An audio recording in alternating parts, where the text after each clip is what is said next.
Hey everybody, welcome in. If this is your first video with me, welcome back if it is not. Either way, so excited that you're here and really grateful you've decided to spend just a little bit of your day with me today. So today's going to be a little bit of a different video. Today's going to be a little bit of we'll say a crash course, we'll say an educational video about pin trading. I'm going to call it Pin Trading and Collecting 101. Right? So entry level view into the concept of collecting pins and trading pins. So if you want to learn more about how we collect pins, where we collect pins, what we do with them, how we trade them, all of the above, then let's get started, shall we? I'm Rachel, and this is Attainable Disney.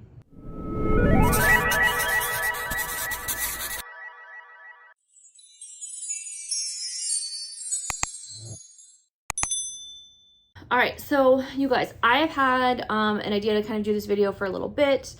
I really feel like, I don't know, there's a lot of people, I don't know, at least in my sort of orbit of YouTube, we talk about pin collecting, pin trading, we open a lot of pins, right? We discuss sort of the topic, but I also find if you are sort of new to the concept, you might not know where to start. I even see the comment a lot in a lot of the trading groups I'm in on Facebook, right? People say like, I want to trade pins and I don't know where to start. Or if you have a few pins and you don't really know where to go next, right? So I thought it might be a good idea to have sort of a basic sort of overview of the concept for anyone who sort of wants to start, right? Who sort of wants to get involved or sort of wants to get into the hobby of collecting and trading pins. It is my goal for this video to be sort of evergreen, so sort of in the sense that this video will be relevant for a longer period of time. I will try to keep it as sort of high-level overview, as sort of generic as possible, so that it can be useful for as long as possible. The first thing I want to talk about is some common pin terms or pin vocabulary. So I think two really important words off the bat: authentic and fantasy. So authentic means produced by Disney or a Disney licensed company, right? So Disney approves this or Disney makes this. Fantasy is a small shop or not made by Disney, made by an independent artist who uses Disney artwork, not licensed. This is different than counterfeit or bootleg or fake, right?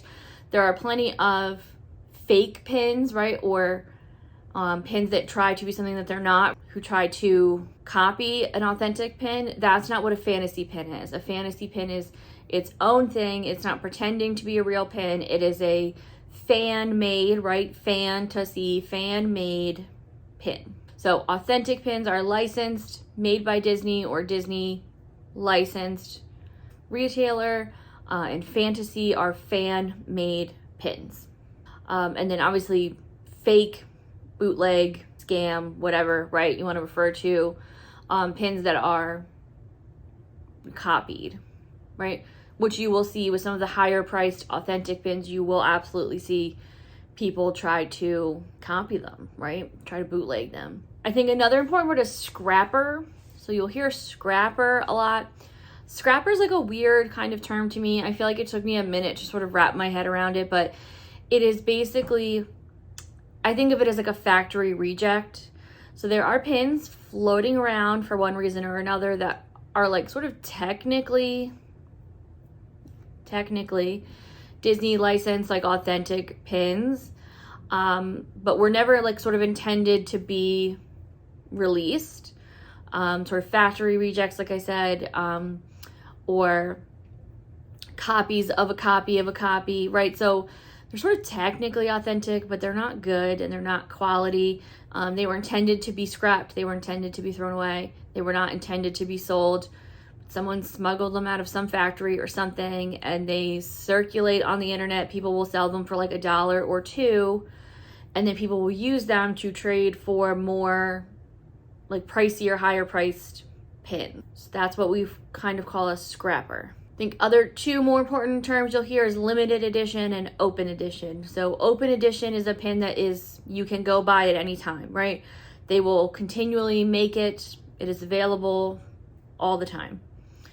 Limited edition is a limited amount of printing, right? They will print a certain number of pins, and once those pins are sold, they will not sell anymore. I do think it's important to note that just because a pin is limited edition does not mean that it will sell out and will be hard to get. A limited edition pin could be a limited edition of 100,000, right? I mean, it doesn't necessarily mean it is a small edition. It just means that there is a finite number, where an open edition pin means that there is no finite number and they will continue to make them as long as people will buy them. And then traders is a term that people use a lot. These are the pins that I am currently trading. So for example, here's an example of my current traders. So these are pins that I have in my possession that I do not want, that I am using to trade for other pins. These are my traders. These are pins that I will share with other people or show pictures of or whatever, however I'm trading with people. These are my traders that I'm using to trade with other people to get the pins that I want. So I think those are some, I think, basic sort of terminology that I think is important in sort of how we refer to types of individual pins. Where do we get pins? Okay, so I think that's obviously sort of the most important question. Where do you get pins? The most obvious sources would be the Disney parks or Shop Disney. These are obviously kind of the most direct, sort of most obvious sources of pins. And these are going to be good places to shop for pins, because there are going to be pins that are going to be only available at the parks or only available on Shop Disney, right? So those are going to be good places to keep an eye out. I know that not everyone has regular access to the parks, of course, so we'll talk a little bit later about how you may get some of those pins, but the parks and Shop Disney are going to be a great direct access place to get pins. I think the most easily accessible place to get pins would be Box Lunch and Hot Topic. So they are probably the two most common sort of fandom retailers, right? So they sell Disney merch, Marvel merch, right? I mean, all kinds of like other sort of fandom merchandise, but they do sell pins, mostly Loungefly pins, some other sort of branded Disney pins. But they're going to be sort of the most accessible, I think, to most people, right? Probably in your local mall or a store that you're familiar with that's going to sell Disney licensed pins. A couple of my favorites, sort of outside of that, would be Pink a la Mode. I think they have a lot of exclusive pins. So they have an exclusive, it seems like an exclusive licensing deal with Monogram International. So they kind of seem to get sort of first dibs on their pins. So you're going to see a lot of exclusive Disney pins on their site. And Artland is another really popular place to get pins. The website is kind of referred to, they're called Artland is the name of the pins, but they're sold through a site called Pulse Gallery. So I think those are some of the more common ones. Those last two, Pink a la Mode and the Artland pins, are going to be the more expensive, kind of pricier pins. I think some of the more common places to get pins. Box Lunch, Hot Topic, and Pink a la Mode are going to be the places that are most commonly going to have the mystery sets, right? So some of those blind box pins that are very popular, those are going to be the places that are going to have those most often. So here's a few of my tips, right? So these are just tips that I don't know, things that I have sort of discovered through my time pin collecting that I just think are important. So one, I think pick a theme or pick characters. I think when I first started pin collecting, I think my theme was like pins that I like. I mean, which sounds fine, right? I mean, you should collect things that you like. But I found that it got sort of very disorganized and sort of it can get out of hand very quickly, right? There's just like a lot of pins out there. And I feel like if it's not organized or it is not streamlined in some way, you will be taken over by tiny pieces of pointy metal very quickly. So, and I think especially when you're first starting, it can feel kind of overwhelming. So I would say pick a theme or pick characters. Individual movies that you really love, right? You can pick individual characters from movies that you love. You can also pick a theme. Perhaps you want to do villains. Perhaps you want to do princesses. Perhaps you want to do dogs, cats, right? Different Disney cats, different Disney dogs, whatever it is, right? I mean, you can pick kind of whatever theme or franchise or film, whatever works for you, whatever you like. I would just have some focus in some way to sort of weed out what it is that you want and don't want, or you will become very overwhelmed very quickly. You know, in a similar sort of vein to not get overwhelmed is set a monthly budget. I have found that because pins are so sort of inexpensive, it's easy to say, oh, this one's just a couple dollars, this is a couple dollars, this is a couple dollars, right? Especially once you start getting into some of these pin trading groups where people will sell pins and they're pretty cheap. It's easy to just purchase. And then before you know, there's like 10 packages that showed up at your house and you spent $6, $7, $8, $9, $10, $12, $15 with each. And you're like, oh my God, I spent so much money, and you didn't even necessarily realize it. I think setting a monthly budget, whether that's a number of pins, a dollar amount of pins, whatever that is, whatever works for you and your hobby budget, I would set sort of a monthly limit or a monthly goal. Wait for sales on open edition pins, right? So open edition pins are those ones that they sort of will make forever. They're not necessarily finite, especially I think on places like Box Lunch or Hot Topic, even Shop Disney. You know, the sales come and go, right? Hot Topic cash and Box Lunch money and discount codes and promo codes and free shipping and those types of things, you know, they come and go all the time. And so I would encourage you to wait for a sale and do your smart online shopping, right? They have all of those places where you can get cash back, and, you know, your credit card will give you cash back, and there's places where you can get promo codes, right? I encourage you to do those things because you can get some real deals on open edition pins. I think as you begin to trade more and as you begin to collect more, you'll get a better sense of what's going to sell out faster and what's not. You know, things that are unusual, things that you don't see a lot, characters you don't see a lot, you know, you may want to jump on a little bit faster, right? If it's another Stitch pin and, you know, Stitch in a different Hawaiian shirt, like, you can probably wait for there to be a sale, right? So, you know, I think you'll learn those things, and I think you'll kind of see the patterns. So don't be afraid to wait and sort of learn the sale patterns and, you know, really maximize that to save money on some of those open edition ones. Also, when you're trading online, like trading in some of the groups and stuff, don't hesitate to ask for close-up photos. It should not be a problem for someone who's trading with you to send you a few additional photos. So don't hesitate to ask for what you want and ask for what you need. The last thing that anybody wants is to get a pin in the mail and then to find that it is damaged, or to find that it's not what they thought it was. You know, the size isn't what they thought, or right. I mean, if it's just not something that you're familiar with and you get a pin and then you're disappointed, I mean, that's just not what anybody wants. So I encourage you to ask all the questions that you want. And asking for close-up photos of the back of the pin and the front of the pin is very, very common.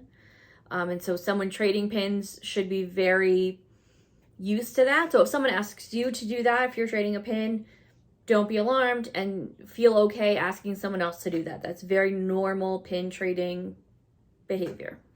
So as far as how you store and display your pins, this is something that's sort of ever changing for me and sort of ever growing for me.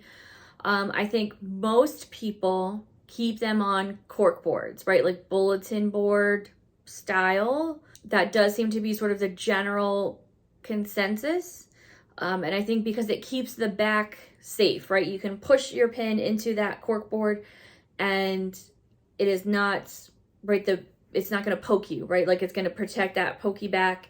These types of boards, right? And then I can run my hand on the back and there's no pokiness, right? So it's protecting that. So it's holding them all. Don't fall out. They display. Nobody gets hurt. That does seem to be the general consensus. I actually personally am moving away from the cork boards and moving into these felt boards. So I found these, I find that they are a lot thicker, a lot sturdier. I just like the way that they hold my pins more. And I like that they come in colors, so that way I can, you know, as I kind of organize my pin collection on them, I like the different colors. Like, I think that's just like a cool way to kind of make them pop.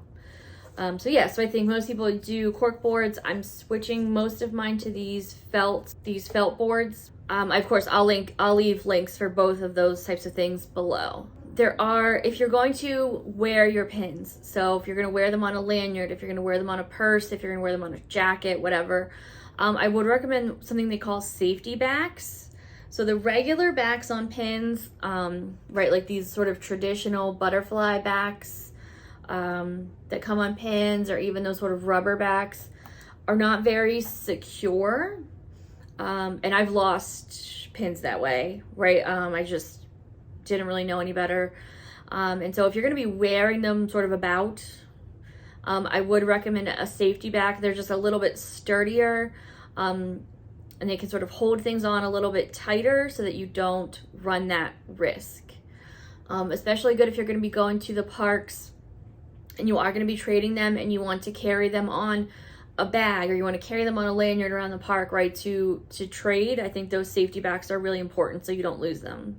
I'm gonna link a video to my friend Louisa Ruby. She had a great video I loved, where she cleaned all of her pins with little socks, and I just thought it was so genius.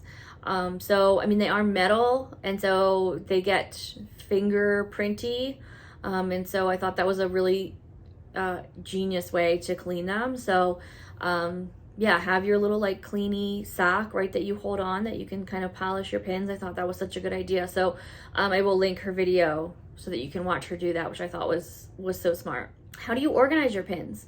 So I have lots of different felt boards where you can organize them by individual character.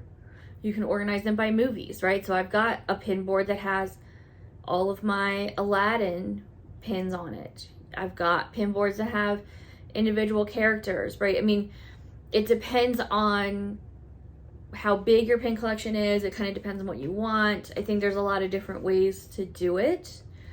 You know, I've seen people that have a whole pin board of all princess pins.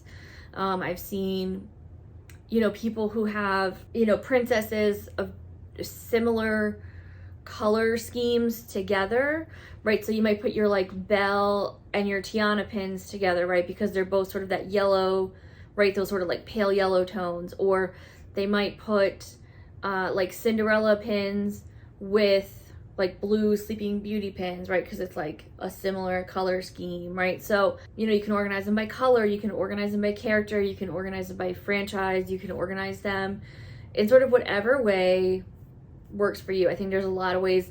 I actually take a lot of, I think it's very fun to sort of organize and sort of reorganize them. And I like to do it all the time. So I'll insert obviously a whole bunch of pictures here where you can see sort of the different ways in which I organize my pins. You'll see some of them are by character, some of them are by movie. So, but there are going to be some cases where I have too many, like it doesn't all fit all on board. So there's going to be some movies where they have to kind of split up, but there's going to be some where they all can go on the same board. So you'll see, and so I'll insert those pictures here. And then my last kind of tip as far as like storage and organization goes is leave room to grow. This is something I still struggle with, I feel like, but I tend to like fill up a pin board.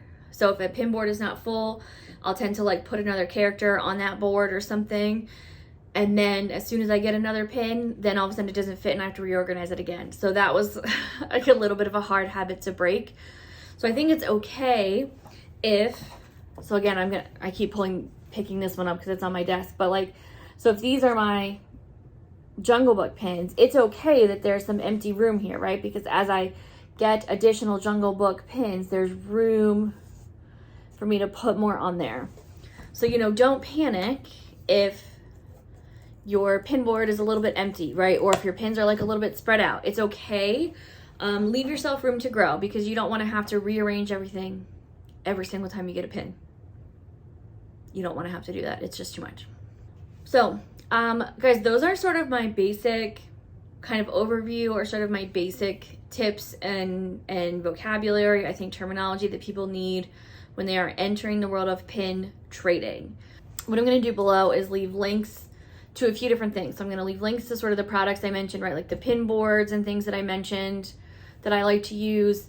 You know, some of the websites where I said we like to buy pins, I'll leave links for all of those. I'm also going to leave links to some of the Facebook groups and like sort of the online places where I like to trade pins. I think that those are really, I think those are good resources, right? Really great places to sort of see what's going on.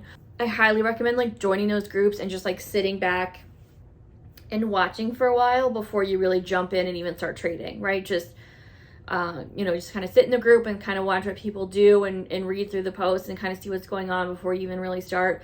I think you'll pick up a lot.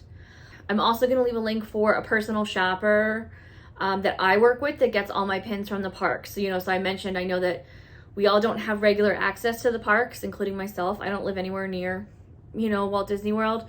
But I have a shopper who does, who's in the parks multiple days per week, and will buy me like whatever I need and will ship it to me for a very reasonable fee. And so I'll leave his information below as well. So if you're ever interested in any like parks only pins or like limited edition pins that you're afraid might not be there, you know, the next time you get to the parks, I think a personal shopper is like a really good way to do that. Or if you're like me and you're just like super impatient. Right, so I think a personal shopper is a way to do that. So I'll leave his information below.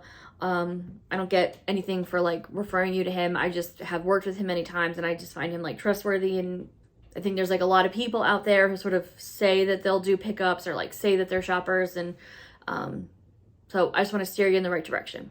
Okay, so I'm going to leave all of that information below, of course.